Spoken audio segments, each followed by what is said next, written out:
And scene. End scene. Begin scene. No, not end scene. Come on, we're just starting this movie. This isn't. Did I say that? I said and scene, not Oh, end you said scene. and scene. I'm sorry. And scene. It's my Midwestern accent, apparently. Is that what it is? Yeah. Maybe my hybrid Southern Midwestern coming through. Hey, friend, it's good to be back. It is so good to be back. It's great. Hey, you're back on video now for our folks who watch. You were hiding last time. We had to show your picture on my phone.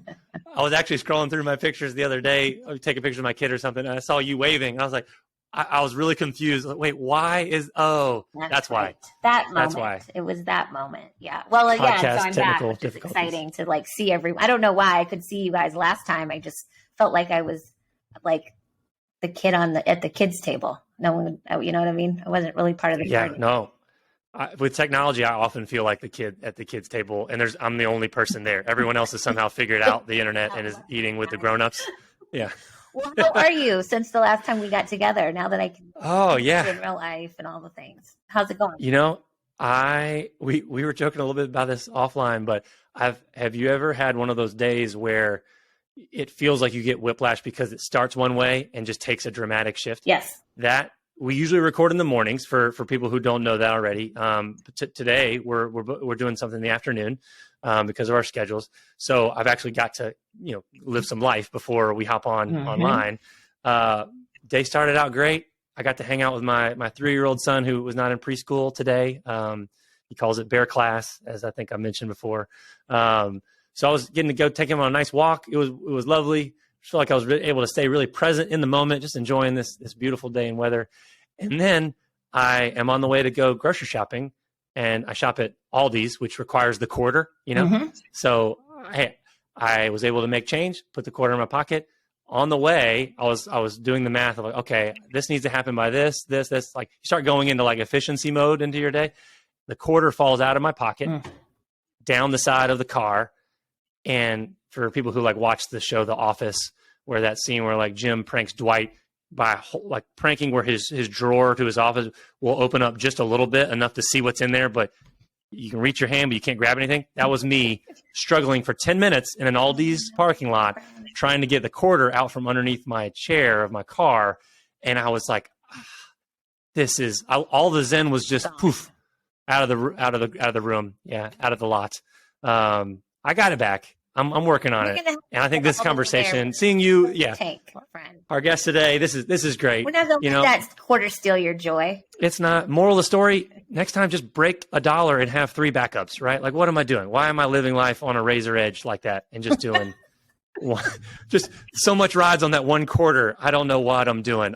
It's not the first time I've shopped there, Jess. I don't know why I haven't learned this lesson before. I love that you compared it to dancing on the razor's edge, though. That's pretty amazing. That's the Aldi experience. That should make it into one of their commercials. Maybe we'll pick them up as a sponsor now that I've given them a shout out. I don't know if they want to be mentioned in this way, but probably should stop now and transition to how you're doing. So please enlighten our listeners. Stop digging, friends. Stop digging. Yes. I'm doing fine. We are recording on a Monday, which is a little different for us too. And I sort of am enjoying it beginning of the week. I guess my big news, if I'm going to have news, is that I got my booster shot today. My good friend calls it the Wonder Woman shot. Now, I recognize that some of our listeners may not be fans of all of this, but I'm feeling good. I got my 6-month, bubble. We gassed up again for another 6 months, and I'm getting on a plane tomorrow to go to Missouri to speak, and I feel like I'm invincible. So there's that. Whether that's when you said true or not. When you said that people... When you said you didn't know whether people would be down for it, I thought you meant like the movie Wonder Woman. Like, people have strong feelings about the movie. What movie? I wasn't. The latest one was not my favorite. The first one was really good. It was. The first one was really good. The second one was a huge disappointment. It got weird. Yeah, he was another person. Yeah. Anyway, we don't need to. This isn't a movie review. But I think our podcast. I think our audience is like doing the head nod. Like, yeah, they either love that or hate it. I'm talking about vaccines. I mean, Yes. Debate that all day. I just needed to take care of that, make sure my mom was good to go, and so that we can travel with her in the next month over Christmas. So we're good.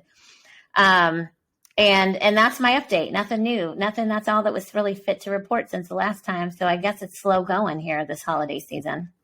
Boosters and quarters. Maybe we can elevate that to be the the title. We'll have somehow. the editor spice us up because we're not hitting the mark today. Oh, or we are. We're hitting our stride. That was by accident and so good. Was that We're good? back. You brought us back.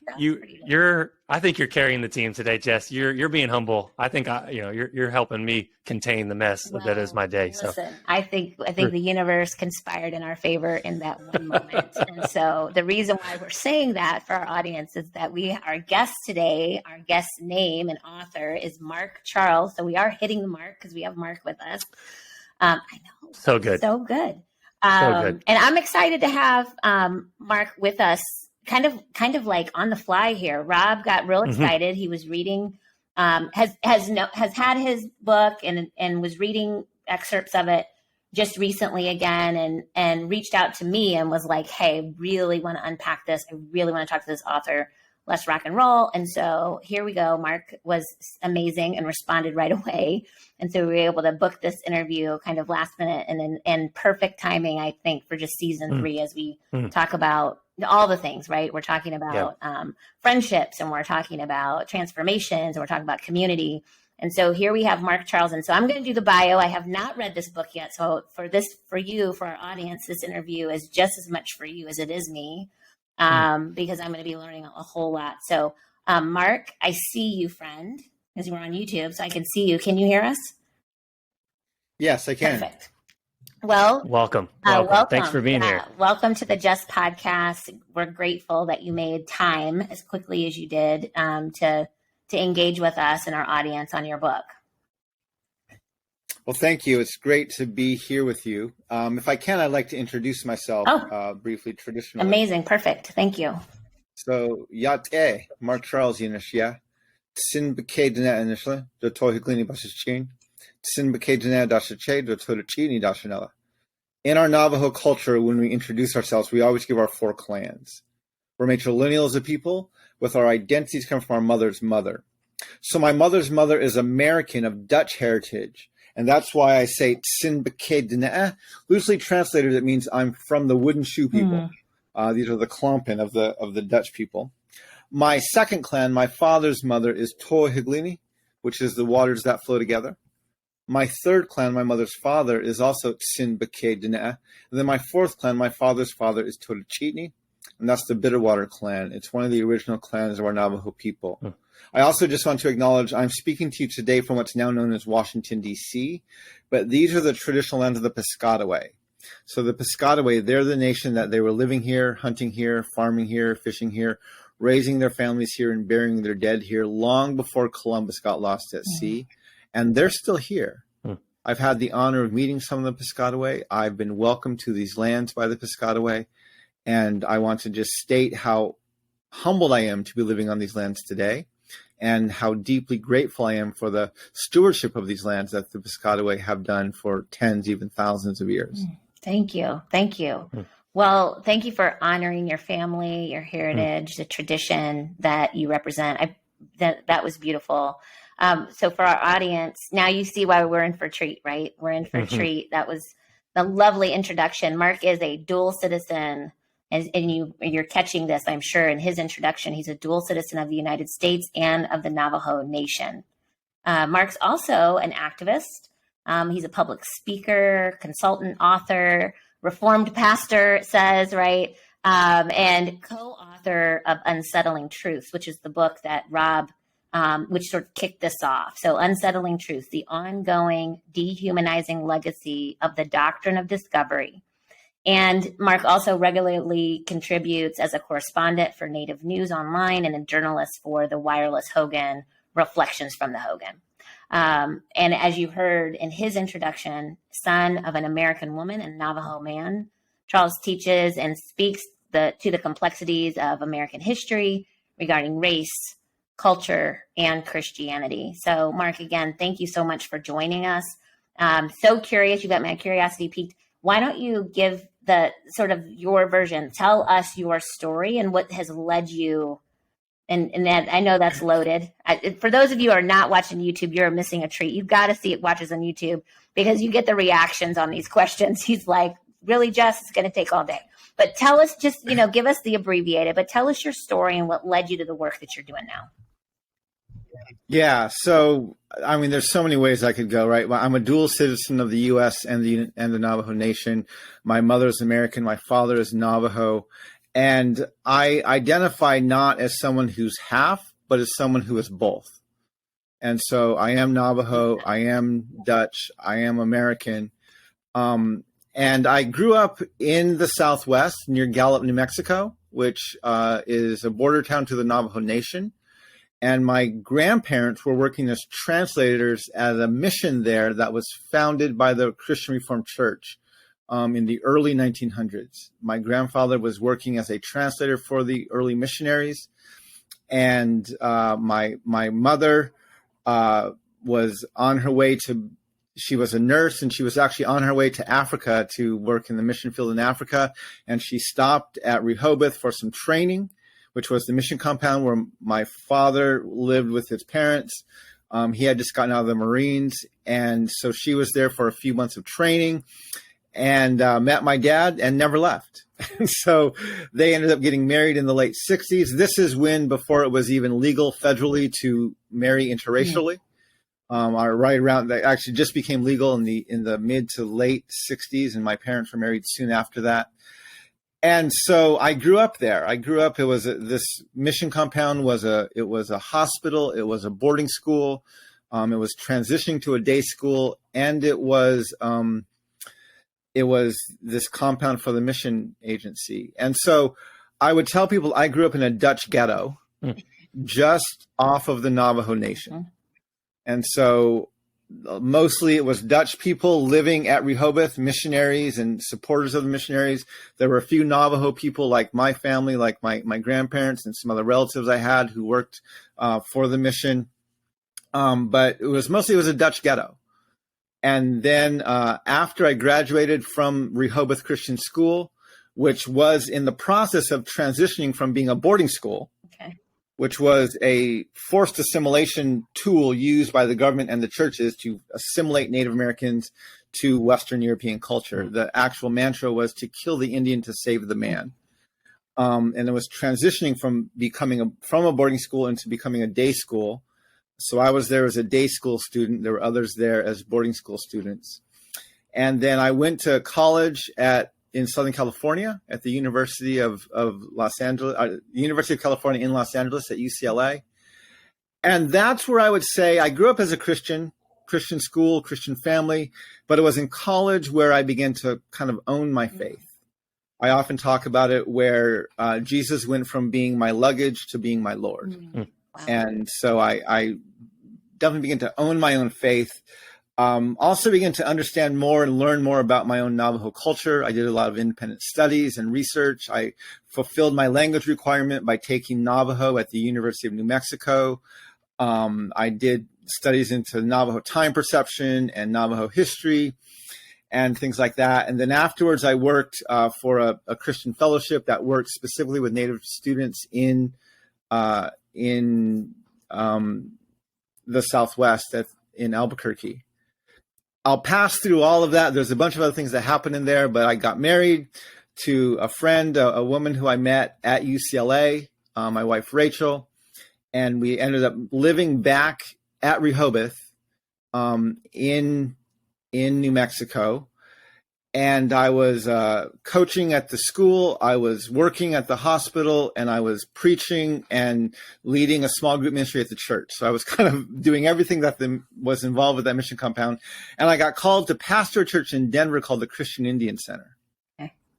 And so we moved to Denver. This is the early 2000s. And in my first meeting with the council at the church, they said the last pastor has introduced us to the process of contextualizing worship for Native culture. And we'd like you to lead us into that. And I said, that sounds great. How do you spell it? Like, I had no clue what they were talking about. And so they got me connected with a group of indigenous leaders and pastors from all over the world called the World Christian Gathering on Indigenous Peoples. And I was mentored in that group. I built friendships in that group. I experienced discipleship within that group. We would travel every 2 or 3 years to a different nation, to a conference hosted by the indigenous peoples of those lands. We went to Sweden. We went to New Zealand. We went to Hawaii. We went to all over the world. And after 2 years, my wife and I decided if we really wanted to lead in this way within the church, that we should probably live on the reservation. Because I had grown up in a border town, because I had lived off the reservation most of my life, because I didn't grow up speaking the language or experiencing the culture, we should probably be on the reservation. And so we moved from Denver, Colorado, back to the Navajo Nation, and we moved into what was one of the most authentically traditional spaces that we could find. We were living 6 miles off the nearest paved road on a dirt road. We were on a sheep camp in a one-room hogan about 25 miles in diameter, or 25 feet in diameter, 20 feet in diameter. It was a one-room, log walls, dirt floor, had an outhouse about 50 yards away from the hogan. Our neighbors were rug weavers and shepherds. That community had no running water, no electricity, and we were there for 3 years. When we moved there, we prepared to live off the grid, right? We were prepared to haul our water and cook over candlelight or over an open wood-burning stove or an open fire.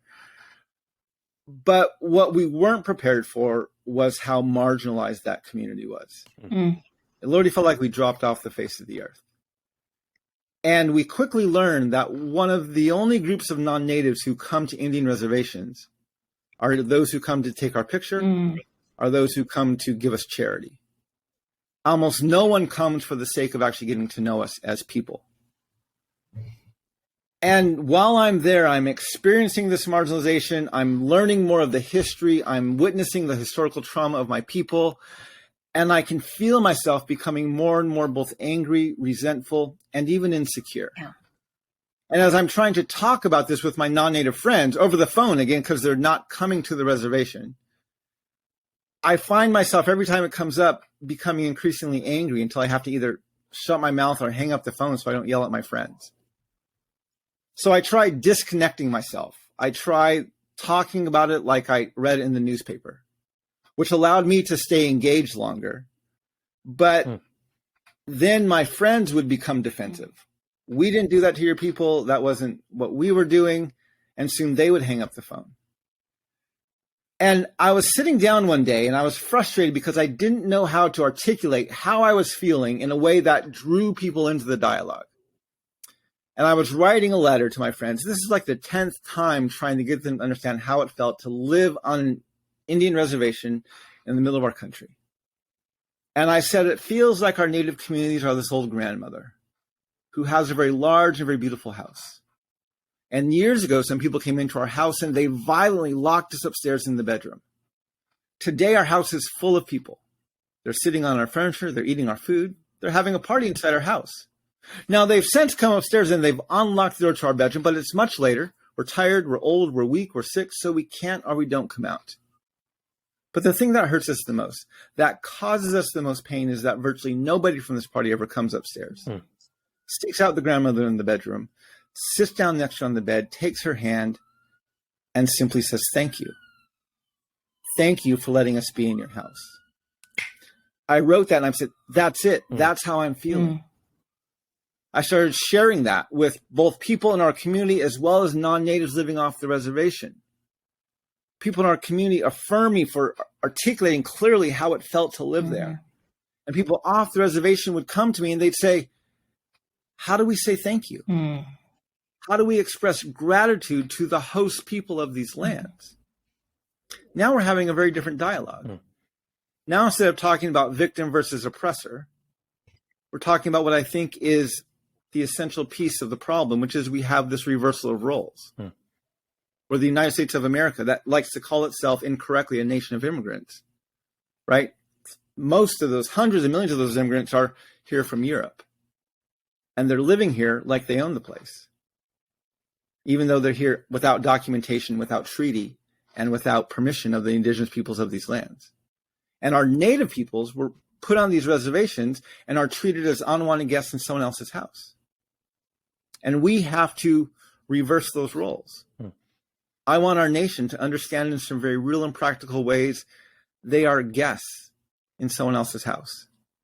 And I want our native peoples, our indigenous people, to understand in some very real and practical ways we are the host people of the land, and we have to step into our role as the host.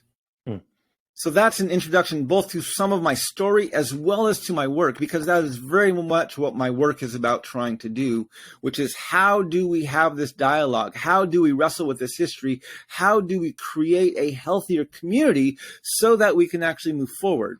Yeah. Instead of continuing to either stand still or even move backwards as we've been doing so frequently. Yeah. Thank you, Mark. That's great. Lovely, lovely storytelling, which we talk about on this podcast. I feel like at least recently we've been talking about the power of storytelling, and it does have the ability to bring people together and open up conversation. And I think the way that you described your grandmother's house, right? That's a beautiful, it was a really beautiful way to bring us in. Thank you for that. Yeah. And in the book, I mean, for those who are already, Googling on Amazon to look up how they can buy this, I'll hold it up for people so they can recognize the image when they get to it. But we'll have instructions on where to find that later. I mean, you unpack that metaphor and really the power of story and narrative really beautifully. And I remember you in that chapter, Mark, talking about how saying thank you isn't the end, in that story of going upstairs just to spend time to show gratitude to the old grandmother in that analogy. It's just the beginning, but it's a beautiful way to start. And so I'm so glad that you actually started this conversation with that story, because I really think it frames so much of your book. More of it in mine is highlighted than not, which is always a good sign of a book that really has an impact on your life, right? When there's more, you run out of highlighters. But we're going to get into some really, really, I think, important dialogue in this conversation. Before we do that, I'd love for you just to be able to define some terms for us a bit. So your first sentence for this book is, I mean, you coming out strong out the gate. The quote is, "You cannot discover lands already inhabited." That's sentence number one. And it just makes you lean in and say, okay, I mean, the storytelling, gift is clearly there, and I want to know more. Please keep talking. And you do. One of the injustices you name is that, to quote you here, most Americans are unaware of the doctrine of discovery, just period, full stop, which you call one of the most influential yet hidden narratives in American society, that despite it being a 15th century concept, continues to impact us upstream in our social reality in American society, well into the 21st century. So I think we got to frame out for our listeners who probably are, it's probably true of many of them. Hey, I need you to unpack a little bit more of what that term is to give us context for, what you really unpack further in your book that we'll get to later. So could you unpack that a little bit for us? The doctrine of discovery, what is it? How is it still impacting us today? Yeah. So I need to start by prefacing that. So the doctrine of discovery has a long journey, right? So there's a journey of how the church got from the teachings of Jesus, who said things like love your enemies and pray for those who persecute you, how we got from that to a dehumanizing doctrine of discovery that literally gave the church the right to kill people who didn't look like, sound like, act like, or speak like them. That's actually covered very in depth in our book. And it's chapters 3 and 4 of the book. I highly recommend, especially people who are following the Christian faith, to read those chapters, because they're very instrumental in helping us understand what happened and why did the church become what it became. But the doctrine of discovery, it's a series of papal bulls, edicts of the Catholic Church. They were written between 1452 and 1493, and they say things like invade, search out, capture, vanquish, and subdue all Saracens and pagans whatsoever. Reduce their persons to perpetual slavery, convert them to his and to their use and profit. It's essentially the church in Europe saying to the nations of Europe, wherever you go, whatever lands you find not ruled by white European Christian rulers, those people are subhuman and their land is yours to take. So this is the doctrine that allowed European nations to go into Africa, colonize the continent, and enslave the people because they didn't see them as human. It's the same doctrine that let Columbus, who was lost at sea, land in this new world, which was already inhabited by millions, and claimed to have discovered it. Again, the book starts with, you cannot discover lands already inhabited. When I'm speaking in person in a public forum, I often tell people, I say, take your laptops, your cell phones, your purses, your wallets out and put them in front of you, and I will come by and discover them for you.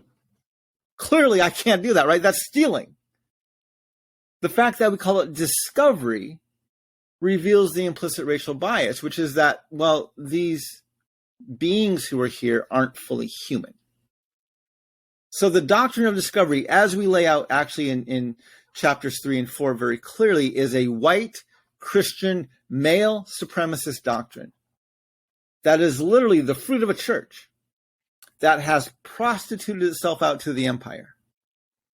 Now the challenge is this doctrine gets embedded into the foundations of the nation. The Declaration of Independence, which begins with this inclusive phrase, we hold these truths to be self-evident, all men are created equal. 30 lines later, it refers to natives as merciless Indian savages, making it very clear the only reason the founding fathers used that term all men, because they had a very narrow definition of who was actually human. The Constitution, which starts with the words, we the people, again, sounds inclusive. Article 1, Section 2, the section that determines who is and who is not a part of the Union, who is and who is not covered by this Constitution, never mentions women, specifically excludes natives, and counts Africans as 3/5 of a person. So in 1787, that literally left white men, and it was white landowning men who could vote. So the influence of this doctrine has left us with a white supremacist Declaration of Independence and a white supremacist Constitution. And it even goes further in depth into our Supreme Court case precedents, where in 1823, discovery is labeled as the precedent, the what determines land titles. And it says natives were mere occupants of the lands, and because we're savages, we don't have the land title to it. We're only the occupants of the land. Europeans have the right of discovery to the land, so that makes them the true title holders. That doctrine of discovery and that precedent are referenced by the court in 1954, 1985, and most recently in 2005. I have a TEDx talk I've given online. It's called We the People, the 3 most misunderstood words in U.S. history, that goes in depth into that 2005 court case. And so this is just a part of the lasting legacy of this doctrine of discovery that has very much influenced the foundations of the nation that we're living in today. Thanks, Mark. That's helpful. I didn't know defining a term. We just took a history lesson. That was real. That was very important, as it sets up this next question perfectly. It really is going to help us kind of expand on what you just shared. So where we can take it out a little bit broader, I want to talk about how we, and when I say we, the Just Podcast and Rob, we talk a lot about digging up this. We started our podcast three seasons ago, talking about digging up this 400-year-old tree of injustice by the root, right, of racism. In a really powerful way, you unearth the layers of having built up our nation's history. One of the ways that you do that is talking about narratives. So let's talk about how these narratives really have an influence over the way in which we think about our social imagination, how we think about community. And I'm going to quote, and again, for our listeners, I haven't read this book, but this quote is very important because it sets up this question. The doctrine of discovery, which Mark just defined, it's a diseased theological imagination. This is the quote in the book, has led to a diseased social imagination, resulting in the formation of dysfunctional, unjust social systems and structures. These dysfunctional systems find fuel from the dysfunctional narratives of our society. How many times can we say dysfunctional? That's real, right? So 2020, here we go. It caused a lot of increased awareness, right, around systems, around injustice, around it's forced conversations in new ways. It's required people to look at their own history and stop looking outward at everybody else. It's really brought people into their own place in history. Can you just share a little bit, talk to us about the role that narratives are playing in perpetuating these systems? Why do we need to understand it so that we can better understand our social imagination moving forward? Yeah, there's so many ways I could answer this question, right? I think the best way is to give you an example that partially comes from the book and even from some things that we've expanded on beyond the book. Chapters 9 and 10 are two of the hardest chapters in the book to read, because chapters 9 and 10 deconstruct the mythological legacy of Abraham Lincoln. So history is written by the victors. Yes. Right? Now, one of the challenges, seriously a challenge facing the United States of America, is we've never lost a war that matters. We've never given up land. We've never been invaded. We've never had a regime change. We've never been borne the scorn of the global community. We've never lost a war that matters. Technically, we pulled out of Vietnam and the Korean War hasn't ended, and we claimed victory in Afghanistan, even though there's a lot of contrary evidence to the contrary. But we've never lost a war where we've lost in our own land. And as a result, for 250 years, we've written our own history. Right. So if you could imagine, right, what would happen if Nazi Germany wins World War II? How would their history books talk about the legacy of Adolf Hitler? Well, he'd be their greatest fear ever, right? He's brought them from obscurity to global prominence. He would be their greatest leader ever. How would their history books cover the Holocaust? Well, we have Holocaust deniers today. Imagine if they won the war. What Holocaust? There was no Holocaust. Through source documents and quotes by President Lincoln himself, chapters 9 and 10 demonstrates that Abraham Lincoln was a blatant, unapologetic white supremacist. The 13th Amendment, which most of us hold as the abolishment of slavery, which is the defining legacy of Abraham Lincoln, doesn't actually abolish slavery. It says that neither slavery nor involuntary servitude, except as a punishment for crime, shall be allowed in the U.S. It doesn't abolish slavery. It redefines and codifies it under the jurisdiction of the criminal justice system. Not only that, in 1862, Abraham Lincoln signs two bills. He signed the Pacific Railway Act and he signs the Homestead Act. The Homestead Act allocates the land and resources, or allocates 160 acres of land to any family willing to go west and settle for 5 years. And the Pacific Railway Act provides the land and the resource to complete the Transcontinental Railway.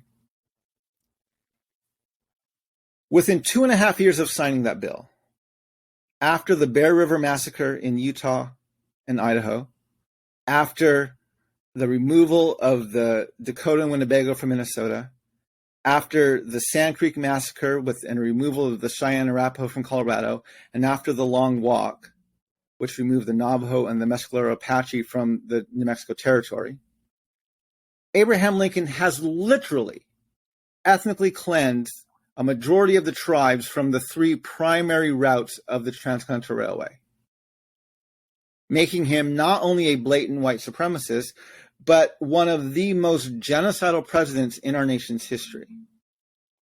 And he is the one who also brought Thanksgiving into the modern era. In 1863, he gave a very often quoted, famous proclamation for Thanksgiving, declaring the fourth Thursday in November as a day of Thanksgiving. And if you read what he's thankful for, and you hold it against the backdrop of the 12 months prior of history and of massacres and ethnic cleansing that he was doing in 1862 and 1863, you will see Abraham Lincoln is literally asking the nation to have a day of Thanksgiving to give thanks for the fruit of the genocide that his administration was actively enacting in our nation. He's calling for a day of thanksgiving for the fruits of genocide that his administration was enacting in our nation.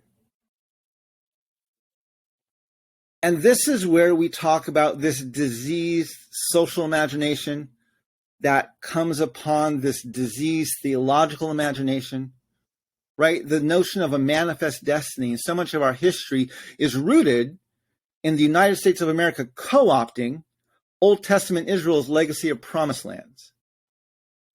Now, if you read the books of Deuteronomy and Joshua closely, you will see that the way Israel is supposed to take claim of their promised lands is literally to kill everybody. Promised land for one group of people is literally God-ordained genocide for another.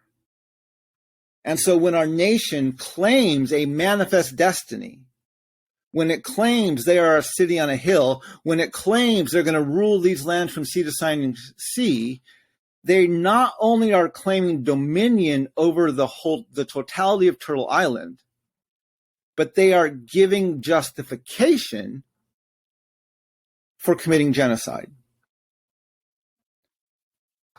And so chapters 9 and 10 gives a visual historical picture of that diseased social and theological imagination that we talk about in chapters 1 and 2. And it really helps people bring home, it brings home for people how destructive and how even disgusting this history and this theology actually is. Yeah, thank you so much. And the way you lay that out, Mark, is really so helpful. I know as I was reading through the book, this concept or this quote come to the back of my mind. We've often quoted Brian Stevenson on this podcast. In many ways, he's someone who's doing really inspiring work, and we admire from afar. But this quote that many people have heard from him saying, slavery didn't end in 1865, it just evolved. And I think that you really provide more detail and context to that quote, going back to that literally that same time period of the Civil War, and really talking about how important the stories we tell ourselves about our history. And I love the word that you chose is so simple and so powerful. They're fuel. It's fuel that helps injustice reinvent itself over time. And in your book, you can follow the thread, right, from slavery being cast aside, right? Reinventing itself in Jim Crow laws. And then civil rights movement coming along, dismantling Jim Crow, and then the emergence of the new Jim Crow of mass incarceration. It helps us make sense of this history when you see the stories. We actually have not dug deep enough to actually tell a different story. And so that story serves as fuel. So when one system goes, it's actually replaced by another. And it's a story of evolution. So I want to flash forward a little bit to not exactly present day, but I think when we talk about, you have a chapter entitled "The Complex Trauma of the American Story." This is something that I think is a through line throughout our history. But you do a really powerful job unpacking a really complex concept that I think I had an idea of, but I didn't have terms. And I think you helped give me terms because it made sense when I was reading it and I was nodding along, but I had not heard this term. I think probably many of our listeners haven't as well. Historical trauma. There's a quote in your book that I think speaks really powerful to this for folks who are listening that might be new to this concept. And I'd love to have you unpack this more for our listeners. You say that understanding the trauma of people of color, both individual and communal, is crucial. But it's not always the trauma experienced by people of color that is derailing these conversations. And this is where it really, I think, gets nuanced. You're quoted as saying, white people often respond with the, quote, "I had no idea" concept, when it comes to racial injustice. I'm sure we've seen a lot of that in the last 18 months, 2 years. And with the immediate response of, how do I fix it?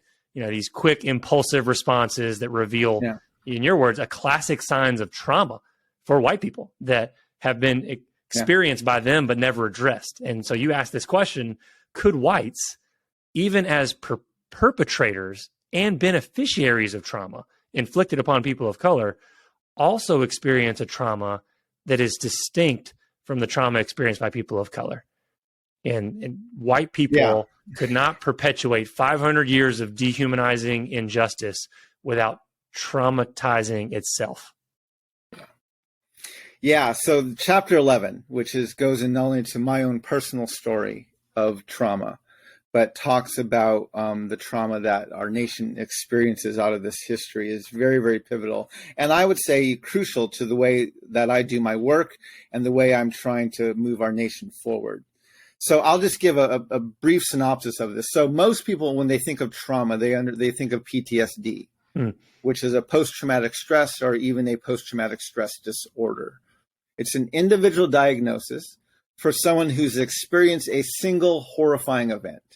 It affects you mentally, physically, emotionally, psychologically. It's kind of this all-encompassing or umbrella condition, but it's for an individual person who's experienced a single horrifying event. Now, there's another form of trauma called a complex PTSD, which doesn't come from a single event, but from a series of events.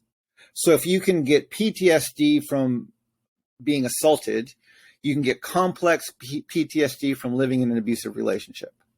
If you can get PTSD from being in a battle, you can get complex PTSD from living in a war zone.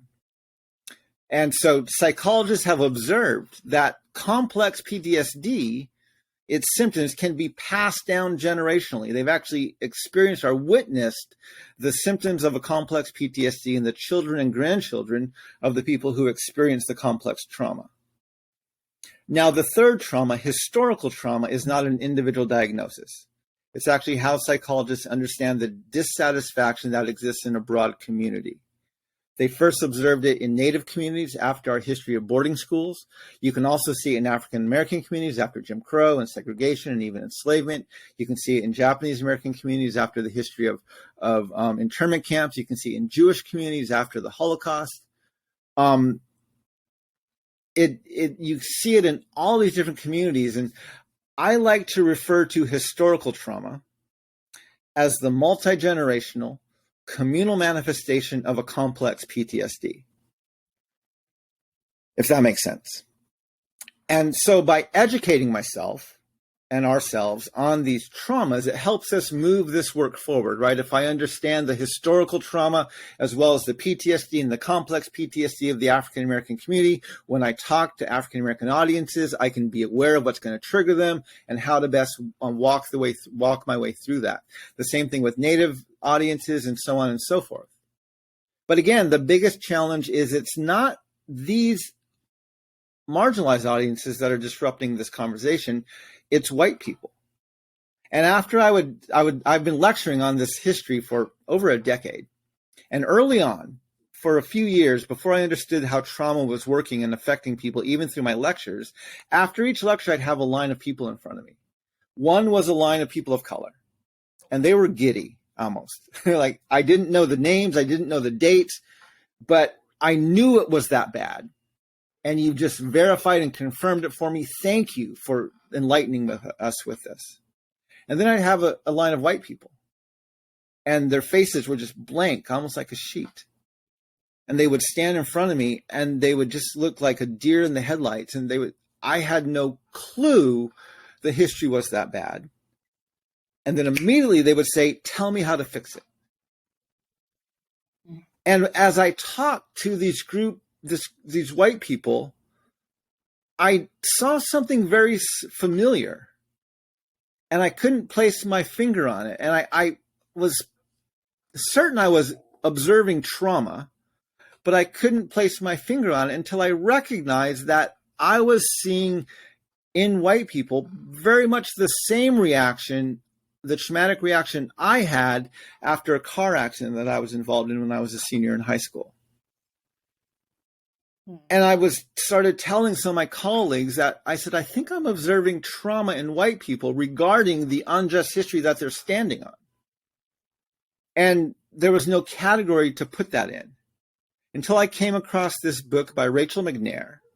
I'm a psychologist, and she was doing research into what she calls PITS, a perpetration-induced traumatic stress. The book is by the same title.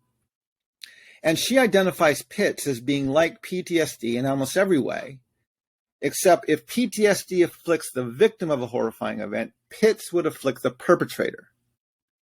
She looked at a very comprehensive study on Vietnam veterans. She looked closely at this quote by Socrates, who said, "The doer of injustice is more miserable than the sufferer."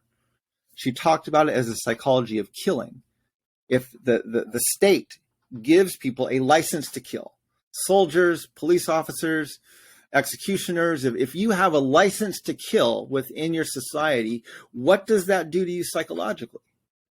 And she identified this perpetration-induced traumatic stress that had all the symptomatology of PTSD, except it afflicted the perpetrator instead of the victim. And so now that I had her research, and I already had the understanding that historical trauma was a multi-generational communal manifestation of a complex PTSD, it made sense and allowed me to theorize or even hypothesize that if PTSD had that path, could not PITS have the very similar path?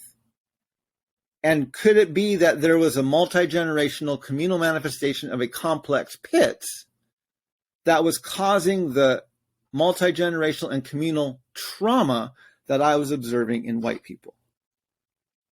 And so I began to understand white Americans as another group of traumatized people, but with one very clear distinction, which is they are not victims of trauma. This is not an excuse. This does not justify their behavior, but rather they are reacting to the history that they're standing on, and it's having a traumatic effect on them. And so again, I'm not trying to convince white people that they're traumatized. I just treat them that way. And I actually use this as a way to help train people of color so that the work we're trying to do of bringing this history to the forefront doesn't get derailed. You see this most clearly in the current debate, not even debate, just screaming match that's happening nationally around critical race theory, right? Where white evangelicals especially are beside themselves with critical race theory. Critical race theory has two primary components. There's actually 5 or 6, but the two I focus on most clearly is one, critical race theory assumes that the white supremacy or the injustice is systemic. And second, critical race theory centers the voices of the oppressed. And so when white people have been telling their own history for 250 years and making themselves the hero of the entire narrative, giving the oppressed, the marginalized, the people on the margins from those stories an opportunity to share their perspective is terrifying, because it's going to offer a completely different angle on it that's going to probably make white America not look very good. And white America, which is hyper individualistic, right? And so we have all these people who say these things and do these things or benefit in these ways, and they say, I don't have a racist bone in my body. And you know what? You don't have to. When the white supremacy is systemic, you can claim to be free of it because you're not doing the racist act. You're not enacting the white supremacy. You're merely benefiting from it. And so then we call that white privilege. And so it's a way to kind of sanitize or even clear white people of any guilt, because they view themselves only as hyper individuals, and they claim no responsibility for the systemic or the systems and the institutions that they've set up and established to perpetuate these systems in the first place. This is why CRT is terrifying for white people. And looking at white America, especially white evangelicals' reaction to discussions or screaming matches on critical race theory merely proves the point. The first symptoms of trauma is shock and denial. If white evangelicals are not responding out of blatant shock and denial to any sort of discussion on critical race theory, I don't know what they're doing. Well said, Mark. That was great. That was really, really, really I don't know how many reallys, but it was just a great way that you laid this out, particularly around impact. If I can just dig in, because this is kind of leads me into my next question. But I appreciate, and we'll do this at the end when we kind of dig into the things that are standing out for us. But your point around the PTSD or the stress, this trauma that our white counterparts are experiencing as a result of what they're standing on. I think you've said it in a way that I think it was articulated in such a strong way for me today, in a way that we haven't been able to articulate it, or I haven't been able to articulate it up to this point. And acknowledging that there is a response. There is a response, and you sort of named it today. It doesn't excuse it, but there is something there. And I think that's sort of the awakening, right? And it's, what do you do with that? What do you do in that moment? So I really appreciate that. And that's kind of leads me to my next question, this idea of impact for your book, because, what you've been able to share with us over the last, 30 minutes or so is a really unique perspective. And it's one in which, it's unique to you. It's unique to your heritage, to your family, to your background, to your studies, right? And how the work and the journey that you've taken on as an individual, and what you're sharing with us is pretty powerful. So when you think about this book, I want to know two things. One, you wrote it while you were running for president. We did not throw that in at the beginning, but boom, boom, we tossed this little treasure of a nugget in the middle here. You ran for president of the United States in 2020, and as an independent. And it was about that time that you dropped this book. So I'm curious, the world has turned upside down for this generation in the last 24 months or less, in many ways. So many of the things that you just talked about, right? People are wrestling with it, or they're refusing to look at it. They, taking two sides to this here. Has the book, has it had the response that you were hoping for ultimately? Is it playing the role that you hoped it would? And I'd love to hear what that role would be. I know for sure it's provocative conversation, because you've opened the door for that through this podcast today. But what was the intention? Has it served that intention? And maybe even, where do you see it, maybe in the future, where do you see it playing? What role? That's a very good question. So one of the quotes we use frequently in the book was used by George Erasmus, who is an Aboriginal leader from Canada. And when he was writing about the Truth and Reconciliation Commission in Canada, he used this quote that says, "Where common memory is lacking, where people do not share in the same past, there can be no real community. If you want to build community, you have to start by creating common memory." I love that quote because I think it gets to the heart of our nation's problem, especially around race, which is we don't have a common memory. We have a white majority that remembers this mythological history, discovery, expansion, opportunity, and exceptionalism. We have communities of color that have the lived experience of stolen lands and broken treaties, slavery and Jim Crow laws, boarding schools and Indian massacres, internment camps, segregation, mass incarceration, families being ripped apart at our borders, and there's no common memory. And if we're honest, there's actually no point in U.S. history that we can look back on and say there was healthy community across racial lines. It doesn't exist within our nation's history. And so part of the goal of the book is to create this common memory, not to lay blame, not to rub people's noses in it, not to cause guilt or shame, but to build common memory so that we might have a healthier community moving forward.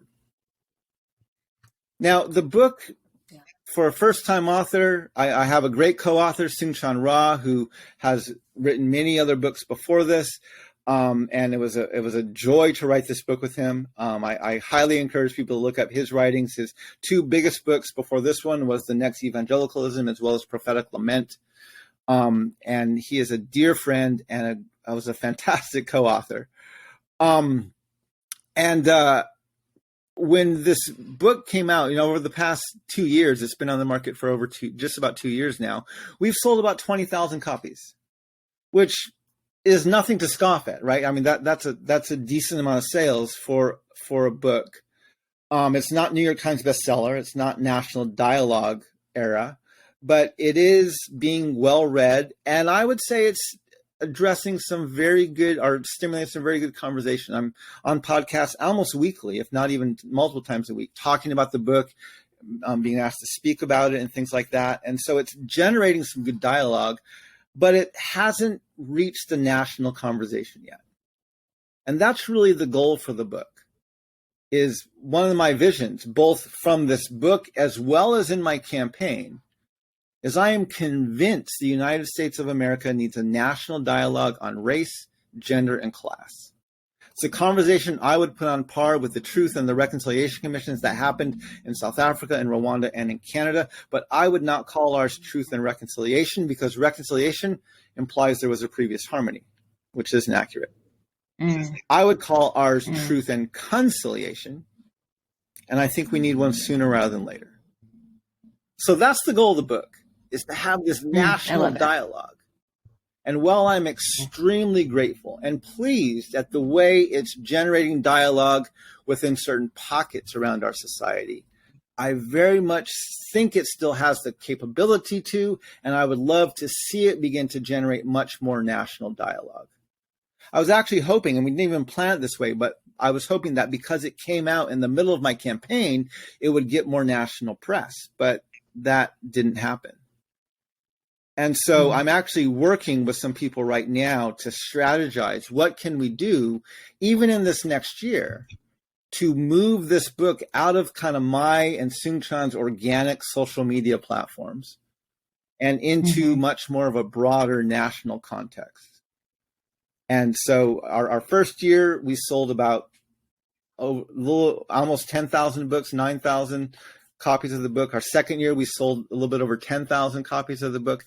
I want to see that number go up even further this third year. I would love to see this book become something that generates really good dialogue and stimulates really good conversation, not even only within the Christian context, but nationally. I tell people when I speak, this message about the doctrine of discovery, even this book, is not meant only for Christians. It doesn't matter what your faith tradition is. If you live in these United States, and especially if you own land, this doctrine from the 15th century that came out of the Catholic Church is very much pivotal to your land ownership and even your citizenship. Doesn't matter what faith tradition you follow, there is a Christian doctrine that defines your life, and you should probably understand how that came to be. And so, I'm really excited at how well the book has done, and I'm thrilled and hopeful to see what we can do in these next few years to generate even more dialogue and more exposure for this content and this book. Yeah, that's a really powerful phrase, and I think we'll let you go after this final question, Mark. Can you mentioned the need for a national dialogue. I'd like to ask you what role our listeners can play in making that happen, because when people hear the word national, they may tune out and think, oh, okay, I'm just going to wait for the government to have a debate on CNN or Fox News about that, and I guess I'm going to watch it, but I can't really make that happen. What are ways we always try to empower our listeners with taking a step somehow to act on the truths of what they're hearing in these conversations? So whether that be, how do they contribute towards the creation of a common memory so they can experience real community, helping that national dialogue happen around race, gender, and class? I'll leave that open-ended to you, but is there a single, obviously besides picking up a copy of your book, which please let our listeners know how they can do that, Unsettling Truths. I know that's one. What would be the second one after that you would encourage our listeners to do as far as taking a practical step? Yeah, one of the things I recommend to people all the time, aside of just learning this history, there's so much buried history we have in our nation. And so Unsettling Truths is a great way to expose yourself to some history you never learned in school, and you probably won't learn in school for a while. You can get copies of the book on my website, which is wirelesshogan.com. And there's a link there for Unsettling Truths, and you can purchase signed copies of the book there. There's also a lot of other resources around the book, study material and podcasts and other things like that. So it's a great resource page. The other step I often point the church to, and we do this in the book as well, right? There's a reason why my co-author, Sung-Chan Ra, his book he wrote just before we published this one together is Prophetic Lament. And I'm absolutely convinced the church needs to play a role in this dialogue. I'm also convinced the church is not able to lead this process right now because of its own history. But I think it needs to play a role. And the door for the church into this dialogue is through lament. And so I highly recommend people both read the book and look at Sungshan's work on lament and what does it mean to not even repent from this stuff yet or to turn yet, but just to allow ourselves to be deepened in our understanding of how broken this situation is, which is really what lament does for you. And second, I think one of the ways we can encourage people to begin the process of creating this common memory, acknowledging this history. One of the things I do, and I did this at the start of this podcast, is to do land acknowledgements, which is to understand whose land you live on and what was the history of that land prior to your city, your town, or your state being established. There's a great website I share frequently. It's native-land.ca. And it's a very good resource where people can begin to do the research of whose land are they on. You can enter in an address, a city or a state.